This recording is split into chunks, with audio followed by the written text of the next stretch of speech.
देखो देखो वो आ गया।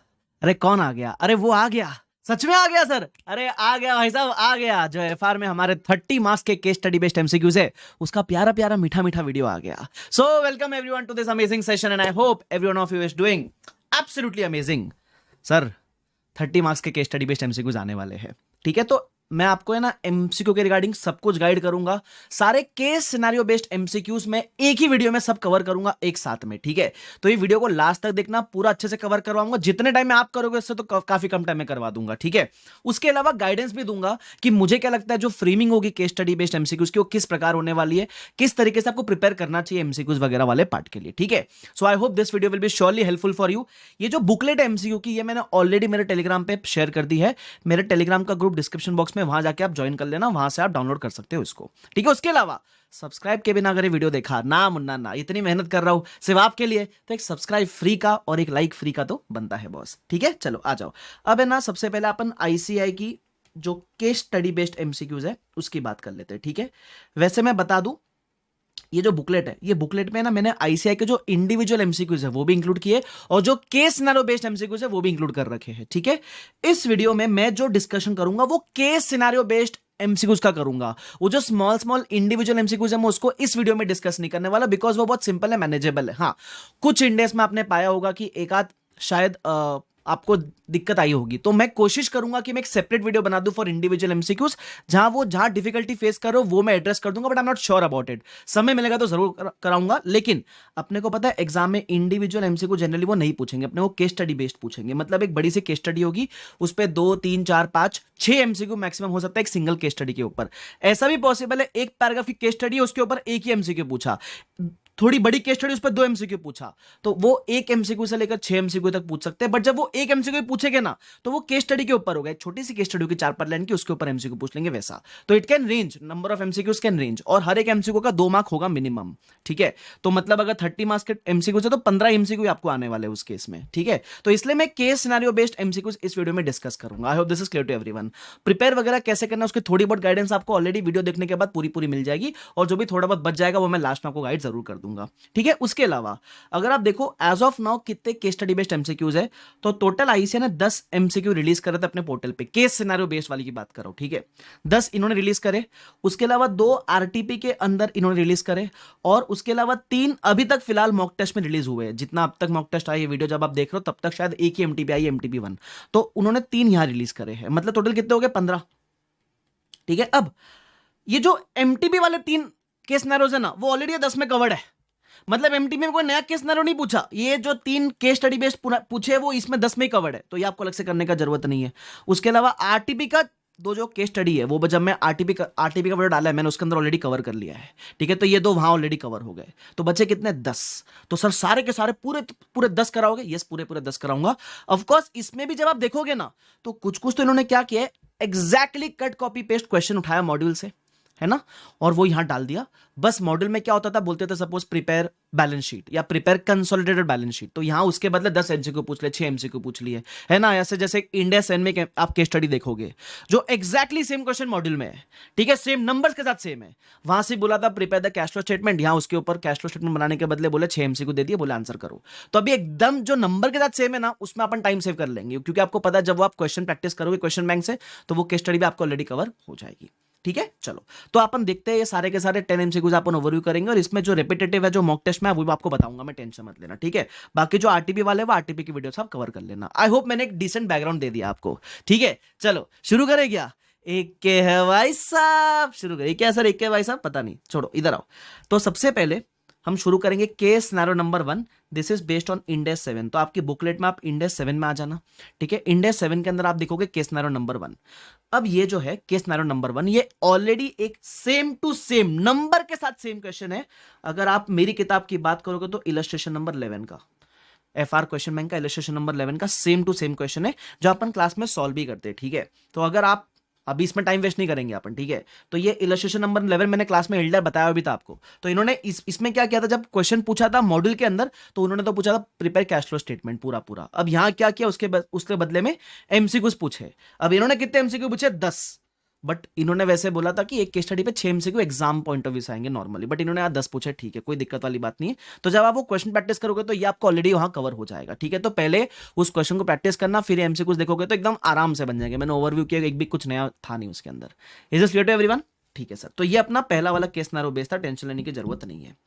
अब जब आप सेकंड केस स्टडी पे आओगे तो this is based on Ind AS 12।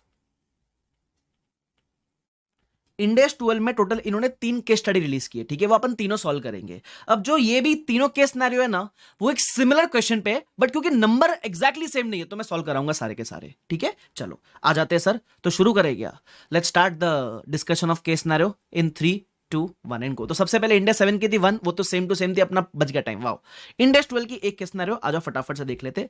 अब केस सिनेरियो को सॉल्व कैसे करना है, कभी भी पहले ये मत पढ़ा करो, पहले देखो एमसीक्यू में क्या पूछा, आपको रफ आइडिया मिलेगा कि आपको किस तरीके से सॉल्व करना है। सबसे पहले क्या पूछा है, with respect to point determine the tax base of PP, ठीक है, टैक्स बेस पूछा है। उसके अलावा with respect to point determine the deferred tax on PP, ठीक है, 2 चीज पूछे, tax base of PP, deferred tax of PP, ठीक है। उसके अलावा with respect to point number be determine the tax base of product development cost, और उसके अलावा deferred tax of product development cost, बराबर। एमसीक्यू नंबर 4, 5 में क्या पूछा है, determine the tax base of trade investment and determine the deferred tax on trade investment, ये चीजें पूछी है। और लास्ट में क्या पूछा है, determine the net deferred tax asset liability of Joy limited for the year 14-15, ठीक है सर। तो ऐसे 7 केस सिनेरियो है, मोस्टली अपने को डिफर्ड टैक्स बेस और डिफर्ड टैक्स ये पूछा, लास्ट में जाके नेट वाला अमाउंट पूछा है, पूरा डिफर्ड टैक्स कितना आएगा, ठीक है। अब देख लेते हैं अपन फटाफट से क्या बोलता है। Joy limited wishes to calculate tax base of its assets and deferred tax as at 31 March 15। अच्छा, एक और चीज, जब केस सिनेरियो करोगे ना तो काफी बच्चे पूछते डिटेल्ड वर्किंग प्रेजेंट करनी है क्या, अरे बाबा के एमसीक्यू पूछ रहा है ना, तो आपको सर्कल करना है उसको पेपर के अंदर, बराबर। तो उसकी वर्किंग वोंट मैटर, आप उसको रफ में करोगे तो भी चल जाएगा, उसका वर्किंग का मार्क्स नहीं है, ठीक है। राइट आंसर, राइट एमसीक्यू को चूज करने का मार्क्स है डायरेक्टली, ओके। हाँ, तो क्या बोलता है, Joy limited wishes to calculate its assets and deferred tax as at 31 March 15। The balance sheet has been adjusted by current tax expense, very good. अब एक्सट्रैक्ट वगैरह दिया हुआ है, अगर आप देखोगे तो नॉन करंट असेट दिया हुआ है, उसमें पीपी है, इनटेंजिबल के अंदर 2 है, करंट असेट में काफी कुछ है, ठीक है। अब नोट्स, पहला पॉइंट नंबर 1 क्या बोलता है, सुन लेना। Depreciation expense for the year 14-15 allowable in accordance with tax loss is 2,06,000। उसके अलावा accounting depreciation included in operating cost is 1,70,000। Cost of PP was 16, मतलब जब आपने पीपी परचेस किया तो आपने पीपी कितने में परचेस किया था। चलो मैं एक रफ वो बना लूं का पेज, ताकि मेरे को इजी हो जाएगा। यस, 1 सेक, ये रहा। तो उन्होंने बोला कि हमने जब पीपी परचेस किया है तो पीपी परचेस किया 16 लाख रुपीस में, ठीक है, ध्यान रखना है वाली बात। उसके अलावा क्या बोलता है, बोलता है ही has deducted 4,16,000 in its tax returns prior to the financial year 14-15। अच्छा, अब ध्यान से जाना, अपने को पूछा क्या है इसके लेकर एमसीक्यू में, इसमें अपने को सिर्फ टैक्स बेस पूछा है। तो देखो टैक्सेशन में क्या क्या हुआ रहेगा और आज के दिन पे टैक्स बेस क्या होगी, मतलब टैक्स के हिसाब से बुक्स बनाते तो पीपी की वैल्यू क्या होती, सिंपल। तो अगर टैक्स के हिसाब से बुक बनाते तो पीपी था 16 लाख का, प्रायर ईयर्स में आपने कितना डिप्रिशिएट किया है, प्रायर ईयर्स डिप्रिसिएशन, तो उन्होंने बोला है कि हमने 4,16,000 किया है डिप्रिशिएट, और करंट ईयर में कितना डिप्रिशिएट किया है, 2,06,000। तो ये दोनों की वजह से आपका पीपी का कैरिंग अमाउंट गिर जाता है, बराबर। तो मैं देख लूं, इट इज 4,16,000 एंड 2,06,000, तो मैं बोलूंगा लेस 4,16,000 एंड लेस 2,06,000, बराबर। तो अगर आप लेस करोगे तो आपको जवाब कितना आता है, 16 lakh minus 4,16,000 minus 2,06,000, which will give you I guess 9,78,000 if I am not wrong, बराबर। तो ये आपको वैल्यू आ गई पीपीई की 9,78,000। अभी जो आपके बैलेंस शीट में वैल्यू दिख रही है उसको अपन बोलते हैं कैरिंग अमाउंट। में इधर ही बना लू कॉलम कैरिंग अमाउंट का, ठीक है। फिर मैं बनाऊंगा कॉलम टैक्स बेस का। टैक्स बेस मेरा कितना आ रहा है हीरो लोग, मेरा टैक्स बेस आ रहा है 9,78,000 का। अब पहला एमसीक्यू यही था कि बताओ टैक्स बेस क्या है, तो हम क्या चूज करेंगे, 9,78,000, एक ऑप्शन अपने पास अवेलेबल है, ठीक है sir. Second MCQ with respect to point A, इसी पॉइंट को लेकर बोलता है डिफर्ड टैक्स का अमाउंट बताओ। तो कैरिंग अमाउंट कितनी है, 12 लाख, टैक्स बेस कितना है अपना 9.78 लाख। तो पहले डिफरेंस बताओ कितना आ रहा है, तो डिफरेंस आ रहा है अपना 9,78,000 minus 12 lakh which will give you 2,22,000। अब डिफर्ड टैक्स का पहले अमाउंट बताओ एट द रेट 32%। 32% क्वेश्चन में दिया हुआ है, ठीक है, रेट 32% है। तो जरा निकाल लेते, इंटू 32% करूंगा तो मेरे को आंसर आएगा 71040। अब अपनी बुद्धि लगा के बताना है कि डीटीए की डीटीएल है, ये भी चूज कर लेना। तो मैं देखो कि अपन कैसे सीखते हैं, ये पीपीई है, कैरिंग अमाउंट 12 है, टैक्स बेस कम है। हिंट क्या थी? Always try to bring carrying amount towards tax base. क्या थी hint? Always try to bring carrying amount towards tax base. मेरे को पीपी का कैरिंग अमाउंट गिराना पड़ेगा, असेट को गिराना पड़ेगा, तो आप क्या क्रिएट करोगे? वेरी गुड आंसर, आप एक लाइबिलिटी क्रिएट करोगे। तो correct answer should be DTL 71040। Wow sir, ये तो कितना मजेदार है। अरे बड़ा सिंपल है, कुछ नहीं है। आप जो MCQ को लेकर डरते हो ना, केस स्टडी बेस्ड, कुछ नहीं। अगर आपके कंसेप्ट क्लियर है, आपने क्वेश्चन बैंक अच्छे से किया है, तो ये आपसे सॉल्व हो ही जाएगा। आप देखना, आप जब केस सिनेरियो करोगे ना पूरा मेरे साथ, आपको खुद ही समझ जाएगा ये चीज। चलो आओ आगे बढ़े। तो पॉइंट नंबर 1 है, मैंने दोनों MCQ भी आंसर कर दिए। आ जाओ पॉइंट नंबर B। बोलता है इन 11-12 Joy incurred product development cost of 1 lakh. These costs were recognized as asset and being amortized over a useful life of 10 years. For tax purpose, Joy deducted full development cost in 11-12. बोलता है जब भी तुमने development cost incur किया था ना, accounts में तुमने कैपिटलाइज किया, तो अकाउंट्स में तुम्हारी कैरिंग अमाउंट बचे 60,000 रुपीज। बट टैक्सेशन में जब इंकर किया, तभी तुमने एंट्री पता है क्या मारी होगी? आपने सीधा एक्सपेंस क्लेम कर लिया, एक्सपेंस टू कैश बैंक की आपने डायरेक्ट एंट्री मार दी होगी। मतलब टैक्स बेस में क्या कोई असेट क्रिएट हुआ? नहीं, कोई एसेट क्रिएट हुआ ही नहीं, तो टैक्स बेस आपका कितना रहेगा? निल। तो देखो यही पूछा with respect to product development cost, बोलता है टैक्स बेस बताओ, तो बोलने का कुछ नहीं है, निल है। अच्छा, फिर बोलता है डिफर्ड टैक्स का अमाउंट बताओ। अब येड़े की तरह डिफर्ड टैक्स निल मत बोलना। आपकी कैरिंग अमाउंट कितनी है? प्रोडक्ट डेवलपमेंट को लेकर कैरिंग अमाउंट दिया हुआ है 60,000, बराबर। ओके सर, टैक्स बेस कितना दिया हुआ है? निल।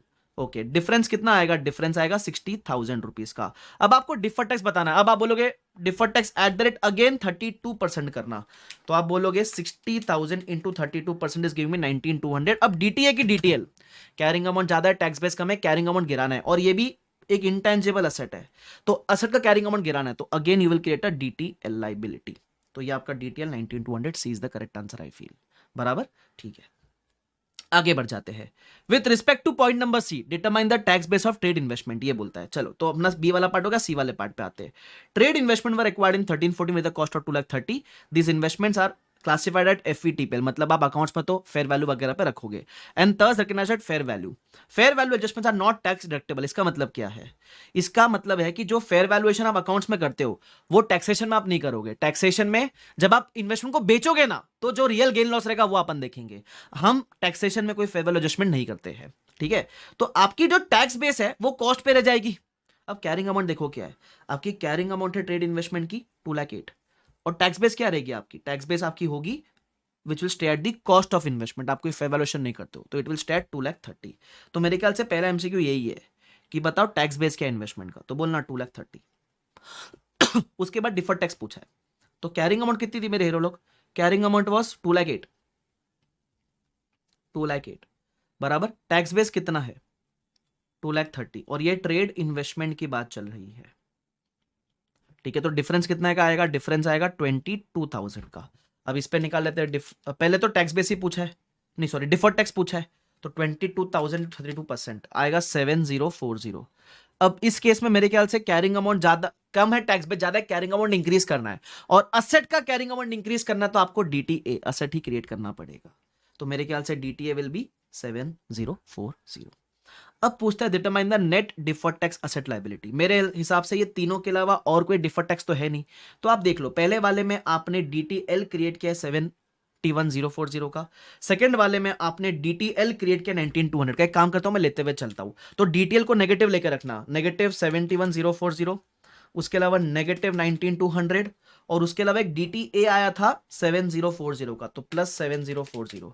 तो मेरे ख्याल से आपको नेगेटिव में 83,200 होएगा, तो DTL आपका ज्यादा है, तो DTL नेट में 83,200 आपका होना चाहिए, विच इज A ऑप्शन।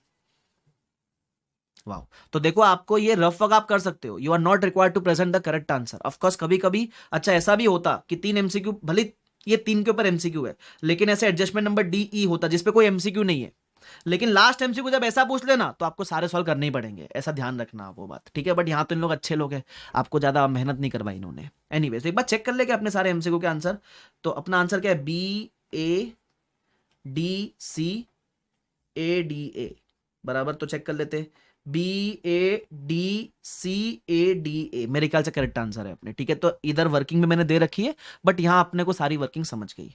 सबसे फटाफट से पहले मेरे को बताओ, समझ आया क्या? बोलो DDD करके, डन डन डन करके बोलो फटाफट से। सर किसको बोले? अरे मुझे ही बोलो, मैं सुन रहा हूं तुम्हारी बातें, सुन रहे हो सर? चलो सुन रहे, आगे आ जाओ। अब ये केस नारो नंबर 2 जो अगेन इंडेस 12 का ही है। इसको भी कर ले फटाफट से, आ जाओ सर, मजा आ जाएगा, जल्दी जल्दी कर लेते हैं, एक सेकेंड देना बस।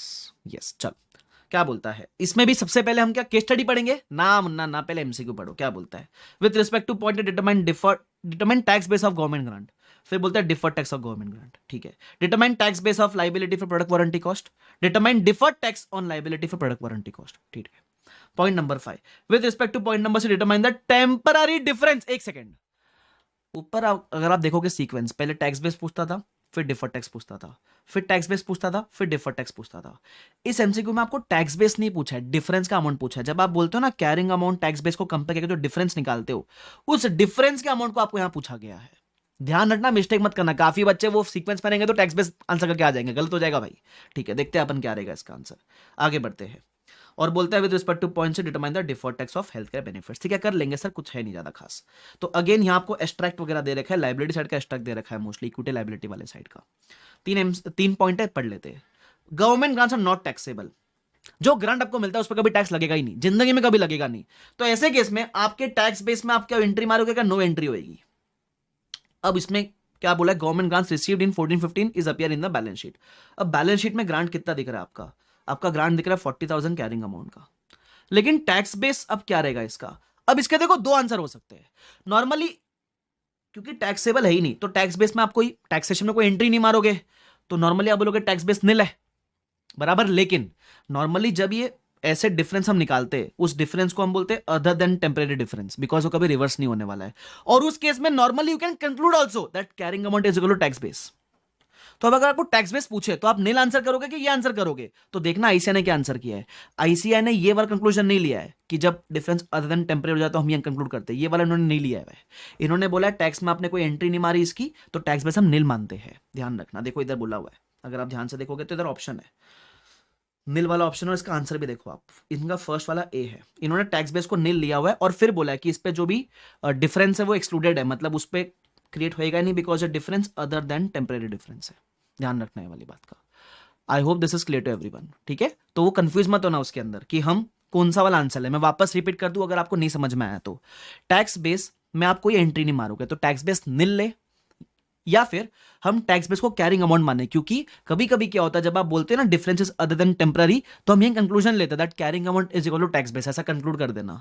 तो इन्होंने ये कंक्लूजन नहीं लिया, इन्होंने ये पहले वाला जो हमने डिस्कशन किया उसको मद्देनजर रखा हुआ है, ध्यान रखना। ठीक है, चलो तो बोलता है टैक्स बेस बताओ, तो बोलना निल। अब बोलता है डिफर्ड टैक्स बताओ, लेकिन हमने अभी क्या डिस्कस किया कि भले टैक्स बेस निल है, भले डिफरेंस 40,000 का आएगा, बट ये डिफरेंस अदर देन टेम्पररी है, तो क्या इस पे कोई डिफर्ड टैक्स क्रिएट होएगा? The answer is no. तो इस पे कोई भी डिफर्ड टैक्स क्रिएट नहीं होएगा। Deferred income government grant will not be taxable, ये आपका आंसर होना चाहिए, बराबर। ठीक है, तो अपन चेक कर ले, सेकंड का आंसर डी होना चाहिए, ये सेकंड का आंसर अपना डी आ जाता है। I hope this is clear to everyone guys. Yes, चलो आगे बढ़ रहा हूं मैं। अब आएगा next point.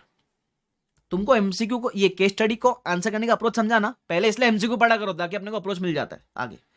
In 14-15 marvel had made a further provision for product warranty cost of 5,000। बोलता है हमने इस साल में और प्रोविजन बनाया 5,000 का, बट बैलेंस शीट में तो सारे फिगर्स एज ऑन डेट होती है। ठीक है, ध्यान रखना।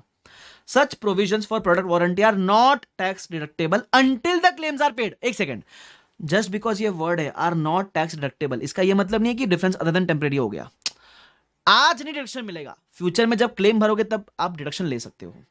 During the year 14-15 warranty claims were paid and settled for 6,200। अब मेरी बात ध्यान से सुनना, जब भी वो ऐसा बोले ना कि आपको कॉस्ट का क्लेम मिलेगा जब आप पे आउट कर दोगे, तो जब भी आप पे करोगे ना तब आप एंट्री क्या मारोगे। सपोज आपने ये साल भरा 14-15 में कितना भरा, 6,200 भरा, तो आपकी पेमेंट की एंट्री क्या होती है? Expense, warranty expense to cash bank, ये आपकी एंट्री होती है, बराबर। मतलब अगर आप पे भी कर दोगे तो भी आपके बैलेंस शीट पे कोई इंपैक्ट नहीं आता है। इंपैक्ट कहां जा गया? इंपैक्ट कहां गया? आपके पीएनएल पे इंपैक्ट गया, बैलेंस शीट पे कोई इंपैक्ट नहीं गया। मतलब जब हम क्लेम नहीं पे कर रहे तो भी टैक्सेशन के बैलेंस शीट में कोई इंपैक्ट नहीं है, जब आप क्लेम पे कर रहे हो तो भी टैक्सेशन के बैलेंस शीट में कोई इंपैक्ट नहीं है। सपोज पे भी कर दिया तो भी आपने एंट्री का हमारे एक्सपेंस टू कैश बैंक, तो कोई असेट क्रिएट हुआ क्या? नहीं। ये मत बोलना सर नहीं आपने एक्सपेंस की एंट्री तो मारे ना, अरे हमको टैक्स बेस में देखना होता है बैलेंस शीट में कौन से वैल्यू पे है, बैलेंस शीट में किसी वैल्यू पे है ही नहीं। तो जब ऐसा कोई भी अमाउंट रहे ना जिसका आपको बेनिफिट पेमेंट पे मिलता है, उसका टैक्स बेस हमेशा निल होता है। अगर ये नहीं याद रहा तो हमेशा एंट्री मार के देख लिया करो, ठीक है। अब वो क्या बोलता है इसके चक्कर में अपने को पूछता है कि सबसे पहले ये बताओ कि टैक्स बेस प्रोडक्ट वारंटी का कितना है, तो आप बोलोगे निल। क्योंकि आप अगर वारंटी का क्लेम दो ना दो, टैक्सेशन के बैलेंस शीट में कोई इंपैक्ट नहीं आता है, समझ रहे हो।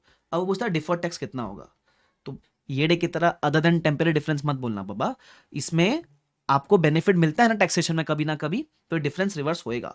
तो आपकी प्रोडक्ट वारंटी कॉस्ट की लाइबिलिटी कितनी है, 16,000 की है, बराबर। तो कैरिंग अमाउंट है 16,000, ये लाइबिलिटी है प्रोडक्ट वारंटी का लाइबिलिटी है, ठीक है। तो आपकी कैरिंग अमाउंट 16,000 है, आपका टैक्स बेस कितना है हीरो लोग, आपका टैक्स बेस है 0, तो आपका डिफरेंस आएगा 16,000 का। अब निकालते हैं अपन डिफर्ड टैक्स, इसमें भी रेट 32% की है, तो 5120, ठीक है। अब डीटीए की डीटीएल, तो कैरिंग अमाउंट ज्यादा टैक्स बेस कम है। अब ये लाइबिलिटी है, मुझे कैरिंग अमाउंट रिड्यूस करना है, लेकिन लाइबिलिटी का कैरिंग अमाउंट रिड्यूस करना है। Whenever you want to reduce a liability, क्यों, ऐसा क्यों रिड्यूस करना है, हिंट क्या थी, always try to bring carrying amount towards tax base. तो जब आपको carrying amount of liability reduce करना है तो आप एक असेट क्रिएट करते हो, बराबर। तो इसका आंसर क्या रहेगा, 5120। तो 3 और 4 का आंसर है ए और बी। चेक कर ले एक बार फटाफट से, ए और बी। Clear, yes sir. आगे बढ़ जाते हैं। अब 5th पॉइंट, वो पॉइंट सी को लेकर है, तो पॉइंट सी पढ़ लेते हैं, आ जाओ। During the year 14-15 Marvel limited introduced health case benefits for employees. Okay, these expense are allowable as a deduction only when benefits are paid. मैंने क्या बोला था, कोई भी खर्चे का बेनिफिट अगर पेमेंट बेसिस से मिलता है तो उसका टैक्स बेस मेरे ख्याल से यहां भी क्या होगा, आपका नील ही होगा, ठीक है। तो क्या चिंदी क्वेश्चन है यार, तो वो क्या बोलता है, किधर गया health care benefits, carrying amount 70 है लेकिन टैक्स बेस तो नील है। अब आपको क्या यहां टैक्स बेस पूछा है एमसीक्यू नंबर 5 में, नहीं ना मुन्ना ना, आपको पूछा है टेम्परेरी डिफरेंस का अमाउंट बताओ। तो carrying amount was 70, tax base for nil, difference का अमाउंट 70,000 आएगा। यहां आप गलती क्या करोगे, क्योंकि आप टैक्स बेस और डिफर्ड टैक्स वाले फ्लो में हो, तो आप इसमें नील आंसर सिलेक्ट कर लोगे, बट वो गलत है, टैक्स बेस नहीं पूछा गया आपको, डिफरेंस का अमाउंट पूछा गया, तो बोलना 70,000। क्लियर, ठीक है। और 6th एमसीक्यू में क्या पूछा है, अब बताओ डिफर्ड टैक्स का अमाउंट क्या रहेगा, तो आप डिफरेंस के ऊपर डिफर्ड टैक्स निकाल सकते हो, तो 70,000 इंटू 32% आएगा 22,400। अब यहां भी कैरिंग अमाउंट ज्यादा टैक्स बेस कम है, कैरिंग अमाउंट गिराना है, लेकिन लाइबिलिटी है, लाइबिलिटी वाला कैरिंग अमाउंट गिराना है, तो आपको असेट क्रिएट करना पड़ेगा। तो मेरे ख्याल से DTA is the correct answer. तो 5 और 6 एमसीक्यू का आंसर है ए और सी। चेक कर ले, ए और सी, यस। इंडिया 12 की सेकेंड केस स्टडी खत्म, ठीक है, खत्म खत्म खत्म, गो गोवा गॉन कर दिया अपन ने इसका। आगे बढ़ो, केस सिनेरियो नंबर 3, ये भी इंडिया 12 की है। मैं बताऊं ये केस स्टडी 1, 2 और 3 ये तीनों है ना एक सिंगल इलस्ट्रेशन के ऊपर बेस्ड है, जो अपन ने क्लास में भी किया हुआ है। मैं बताऊं कौन सा है, अगर आप ICAI के मॉड्यूल की बात करोगे तो वो है इलस्ट्रेशन 1A 1B 1C, है ना। और अगर आप मेरे क्वेश्चन बैंक की बात करोगे तो it is illustration number 20A 20B 20C। अगर आपने वो वाला क्वेश्चन किया हुआ है ना तो उससे आपकी ये केस स्टडी आराम से बन जाती है, बट फिर भी क्योंकि यहां बांट के किया हुआ है, एग्जैक्टली सेम नंबर्स नहीं है, तो मैं सॉल्व करवा रहा हूं आपको सिंपल, ठीक है। क्या बोलता है सुनो, case scenario number 3, Lal limited wishes to calculate tax base of its asset and deferred tax, okay वगैरह दिया हुआ है, ठीक है। अगेन 2 एडजस्टमेंट है, अब यहां ज्यादा एमसीक्यू नहीं, 4 एमसीक्यू ही है। पहला एमसीक्यू क्या है, टैक्स बेस निकालो ट्रेड रिसीवेबल का, सेकंड डिफर्ड टैक्स निकालो ट्रेड रिसीवेबल का, थर्ड एमसीक्यू क्या, टैक्स बेस निकालो इन्वेंट्री का और निकालो डिफर्ड टैक्स इन्वेंट्रीज का। बड़ा सिंपल है, कुछ है नहीं इसके अंदर। क्या बोलता है सुन लो, अब इसमें बेसिकली अपन देखते हैं एडजस्टमेंट कौन से, ठीक है। अगर आप देखोगे ध्यान से तो असेट साइड वाले आइटम्स अपने को दिए हुए। पहला एडजस्टमेंट है बैड डेट प्रोविजन को लेकर। एक बात ध्यान रखना, अगर आपके बैलेंस शीट में ट्रेड रिसीवेबल्स है तो नॉर्मली ये नेट ऑफ प्रोविजन होता है, net of provision for bad debts, ठीक है। मतलब फॉर एग्जांपल अगर आपका बैड डेट प्रोविजन 1,30,000 का है तो ये 6,26,000 इज आफ्टर डिडक्टिंग 1,30,000 का बैड डेट प्रोविजन। समझता है बेसिक बात, ठीक है सर।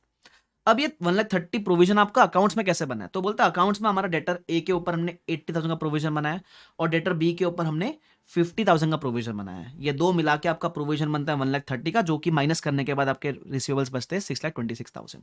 अब इसमें कुछ इंफॉर्मेशन दे रखी है, debtor A receivable originated in 12-13 and 100% provision was recognized in 13-14, okay। और debtor B receivable originated in 13-14 and 100% provision was recognised in 14-15, ठीक है। अब ये डेटा क्यों दे रखा है, कब का डेटर है कब का प्रोविजन है, ये आपको टैक्सेशन में काम आएगा। क्या बोलता है, tax loss allow us deduction of 20% for debtors over due for more than 1 year. जैसे ये डेटर 12-13 का है ना, तो इसका टैक्सेशन में आपको अगले साल दैट इज इन 13-14 20% प्रोविजन का बेनिफिट मिला रहेगा, बराबर। मतलब आप टैक्सेशन में इसके ऊपर 20% प्रोविजन 13-14 में क्रिएट कर सकते हो। उसके अलावा another 30% for debtors outstanding more than 2 years. अभी क्योंकि ये डेटर 2 साल पुराना हो गया है तो आपको एक साल में मिलेगा 20% का और अगले साल में 14-15 में आपको मिलेगा 30% का। मतलब टोटल आपने इस डेटर पे टैक्सेशन में कितना प्रोविजन मारा होगा? तो टैक्सेशन में आपने प्रोविजन मारा होगा 80,000 के ऊपर 20%, 80,000 के ऊपर 30%, टोटल मिला के 50%, टोटल मिला के आपने इस पे 40,000 का प्रोविजन मारा होगा। सिमिलरली जो डेटर बी है, अमाउंट 50,000 है, डेटर है 13-14 का, तो इस पे आपने अगले साल से प्रोविजन मारा होगा 14-15 में, that is because it is overdue only for 1 year. Okay, तो आप 20% का इस पे प्रोविजन मारोगे, दैट इज 50 का 20% इज 10,000। तो टैक्सेशन में आपका प्रोविजन कितना होगा? 50,000। Now what does this imply? This implies that जो अकाउंट्स में आप प्रोविजन बना रहे हो 1,30,000 का, टैक्सेशन में प्रोविजन 130 का नहीं है, टैक्सेशन में प्रोविजन से 50,000 का है। तो अब पूछा क्या आपको पूछा है टैक्स बेस क्या होगा ट्रेड रिसीवेबल का। अब देख लो मैं कैसे करता हूं। सबसे पहले आपका जो ट्रेड रिसीवेबल्स है उसका वैल्यू कितना दिया बैलेंस शीट में? 6,26,000। बट ये तो अकाउंट्स की वैल्यू है ना, इसमें पहले आप अकाउंट्स वाला bad debt provision add back करो, अकाउंट्स वाला bad debt provision add back करो, क्योंकि हमको अकाउंट्स वाला नहीं चाहिए ना, तो अकाउंट्स वाला मैंने एड बैक किया। कितना मिला मेरे को? इसमें मेरे को आएगा 7,56,000 if I am not wrong, बराबर। अब आप क्या करोगे? अब आप इसमें से जो टैक्स वाला बैड डेट प्रोविजन है वो लेस करोगे। हमने अकाउंट्स वाला क्यों एड बैक किया? क्योंकि ये ट्रेड रिसीवेबल आफ्टर प्रोविजन है, तो पहले मैंने अकाउंट्स वाला एड बैक किया क्योंकि वो तो गलत है टैक्सेशन के हिसाब से, और फिर हम टैक्स वाला प्रोविजन माइनस करेंगे। तो 50,000 टैक्सेशन में ये आप माइनस करोगे, आपका टैक्स बेस बनेगा 7,06,000। तो आपका टैक्स बेस में यही पूछा है, पहला टैक्स बेस कितना है, तो कितना है? 7,06,000। अच्छा ध्यान रखना, जब आप, मैंने क्या बोला, इसका रेफरेंसिंग है ना इलस्ट्रेशन 20 ABC में, तो यहां जिसने वो 3 इलस्ट्रेशन किए ना, उसमें अपन ने एक और सेक्टर किया था जहां अपन देख रहे थे करंट टाइम में प्रोविजन कितना बना। यहां क्योंकि हम सिर्फ बैलेंस शीट से डील कर रहे हैं, तो हम टिल डेट के प्रोविजंस देख रहे हैं, हम ये नहीं देख रहे करंट टाइम में आपने कितना बनाया, हम देख रहे टिल डेट आपने कितना बनाया। वो कंफ्यूजन मत आने देना प्लीज, ठीक है। जब भी आपको टैक्स बेस या डिफर्ड टैक्स पूछे तो आप टिल डेट की चीजें देखना, टिल डेट आपने इतना प्रोविजन क्रिएट किया होगा, तो टिल डेट आपकी टैक्स बेस बचती है 7,06,000 की, ठीक है। तो पहला एमसीक्यू यही था। सेकंड एमसीक्यू क्या है? डिफर्ड टैक्स बताओ ट्रेड रिसीवेबल का। तो कैरिंग अमाउंट कितनी है? कैरिंग अमाउंट आपकी 6,26,000 है। टैक्स बेस कितना? आपका टैक्स बेस है 7,06,000, बराबर। डिफरेंस कितना है? डिफरेंस 6,26,000 माइनस 7,06,000, डिफरेंस है 80,000 का। इस पे भी रेट 32% की है, तो 25,600। अब क्या बनेगा ये, क्योंकि असेट है, हिंट क्या थी? Always try to bring carrying amount towards tax base. तो मेरा कैरिंग अमाउंट कम है, टैक्स बेस ज्यादा है, मुझे कैरिंग अमाउंट इंक्रीज करना है। अब मुझे ट्रेड रिसीवेबल असेट का कैरिंग अमाउंट इंक्रीज करना है, तो मुझे असेट ही क्रिएट करना पड़ेगा, तो डीटी रहेगा 25,600 का। लेट्स सी कोई ऑप्शन है क्या? यस, ऑप्शन तो है सर। क्लियर? अच्छा, अब ये प्लीज ये जो नोट साइड में लिख रहा हूं मैं शॉर्टकट में, ये भी आप खुद लिखना, ऐसा नहीं कि इसका भी प्रिंट लेके बैठ गए, वो खुद तो कुछ कर ही नहीं रहे। वर्किंग तो एटलीस्ट खुद कर लेना भाई। मालूम पड़ा पब्लिक बोल रही है सर ये जो आपने वर्किंग किया इसका भी अपलोड कर देना टेलीग्राम पे। अरे मैं कर तो दूंगा, लेकिन तुमको भी लिखना पड़ेगा थोड़ा सा, तो लिखो खुद, ठीक है। चलो, एमसीक्यू की फाइल वैसे है टेलीग्राम पे, टेंशन मत लो। आगे अब एडजस्टमेंट नंबर 2, ये एडजस्टमेंट इंपॉर्टेंट है।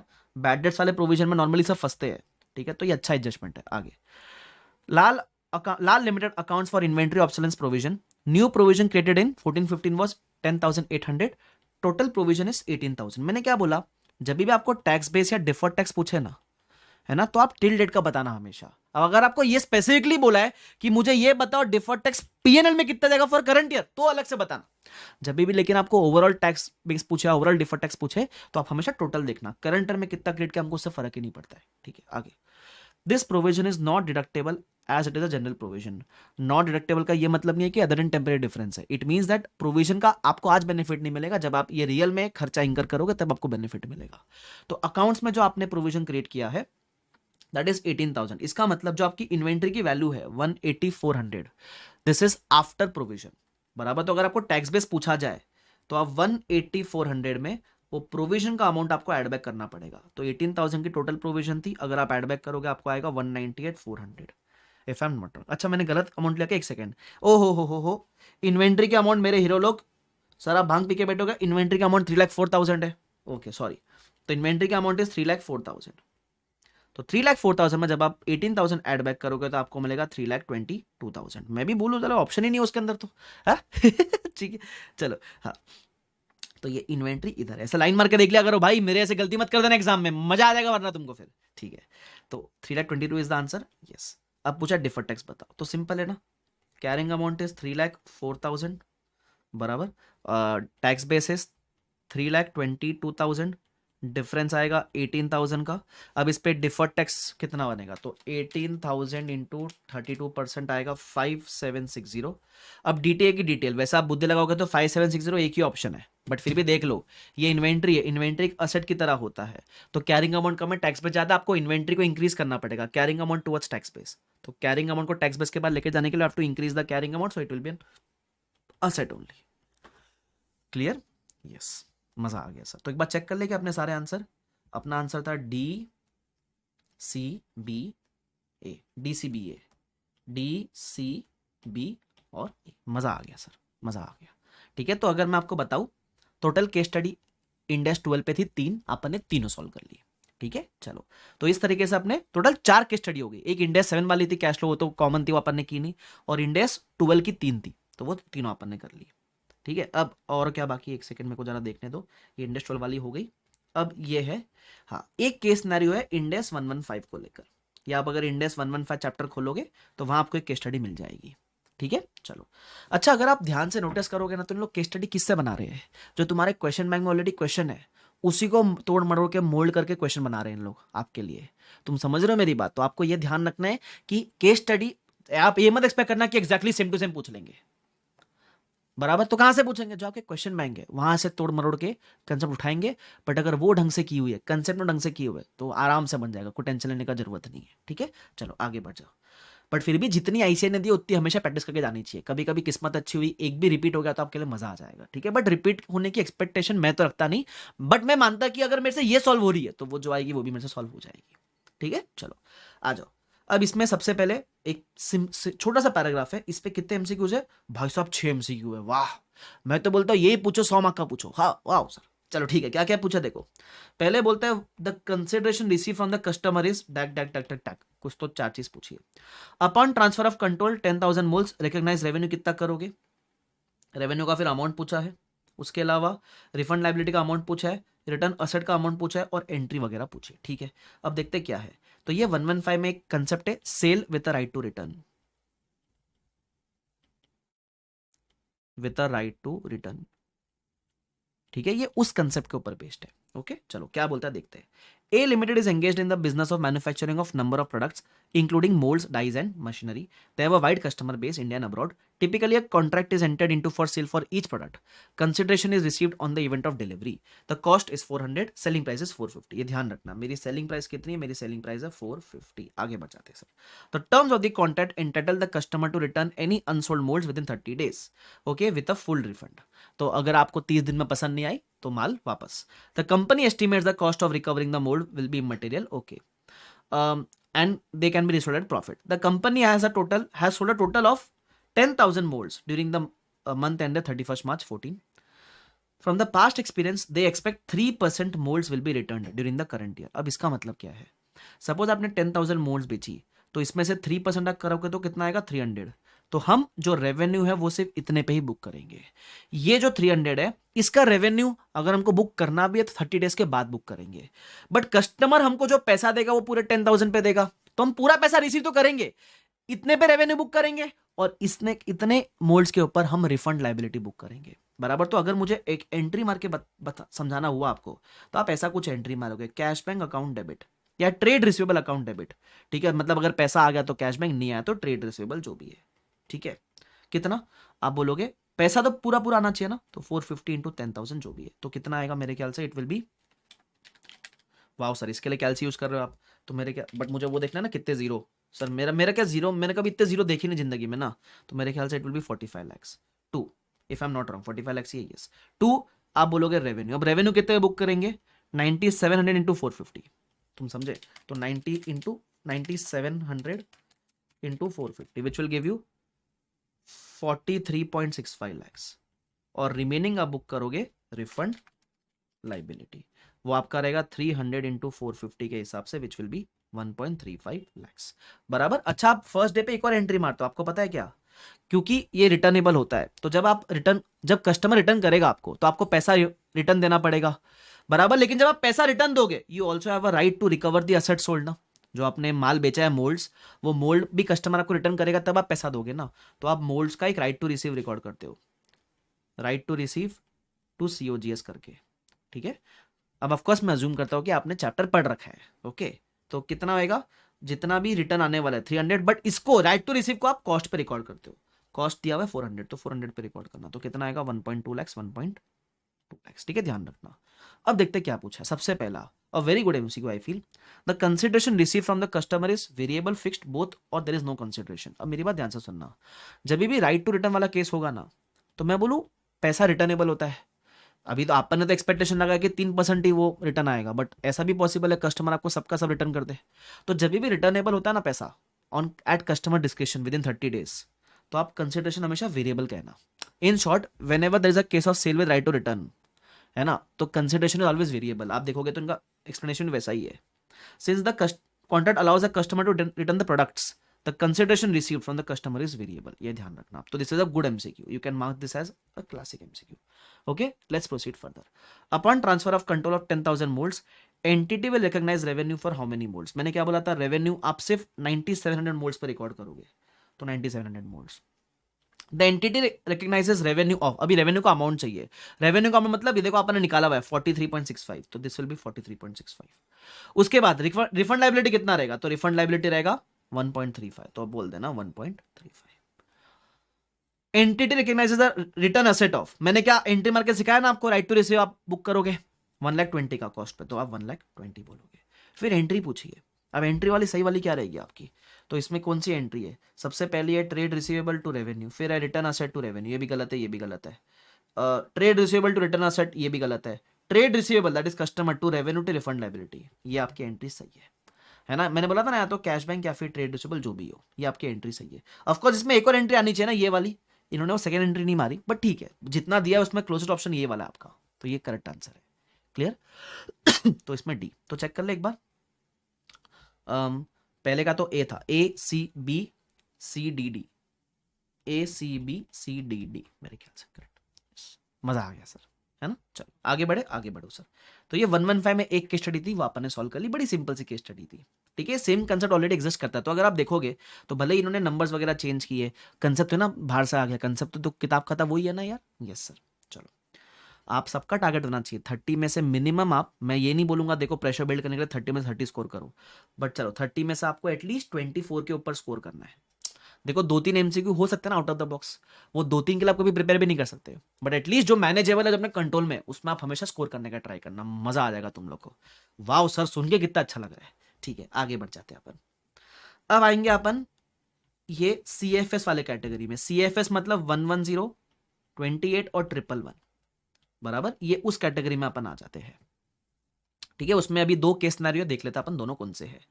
केस सिनेरियो नंबर 1, ठीक है। अच्छा क्या बोलता है सुन लो। All limited holds 35% of total equity shares of M limited, an associate company. The value of investment, but अपन केस स्टडी क्यों पढ़ रहे पहले, एक सेकंड रुको, पहले MCQ पे आओ। क्या बोलता है, सबसे पहले बोलता है व्हाट विल बी और share of all limited in post acquisition loss of M limited. Actually इसमें एक मिस्टेक है, ये प्रॉफिट होना चाहिए, ठीक है, इसको वर्ड कर देना प्रॉफिट। आगे what is the unrealised gain on inventory left unsold with M। आगे share of all in dividend declared.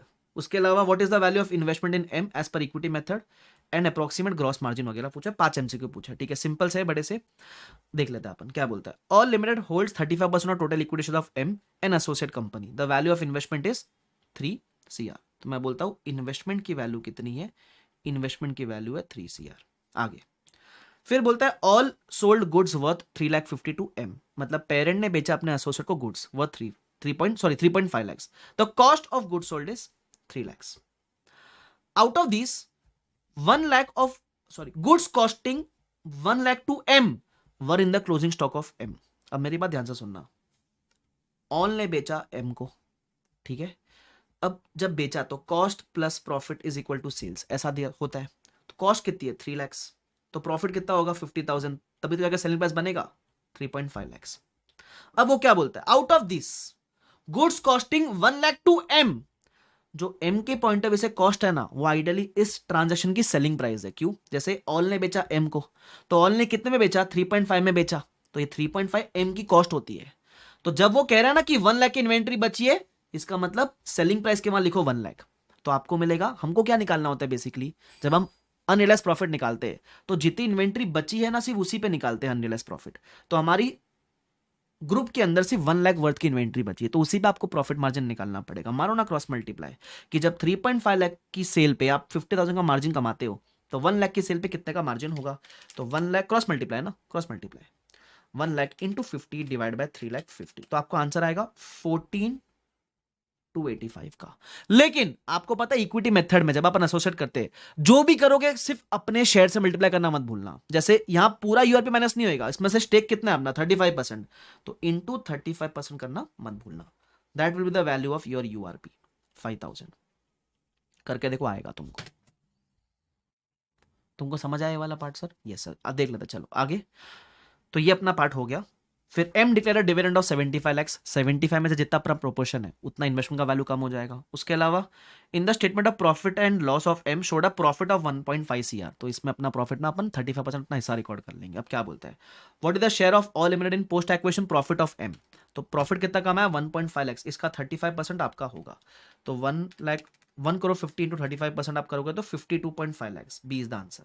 आगे, what is the unrealise gain on inventory, बराबर तो अपने को कितना आया था 14,285, बट इसका से 35% लोगे तो कितना आएगा आंसर आपका 5,000।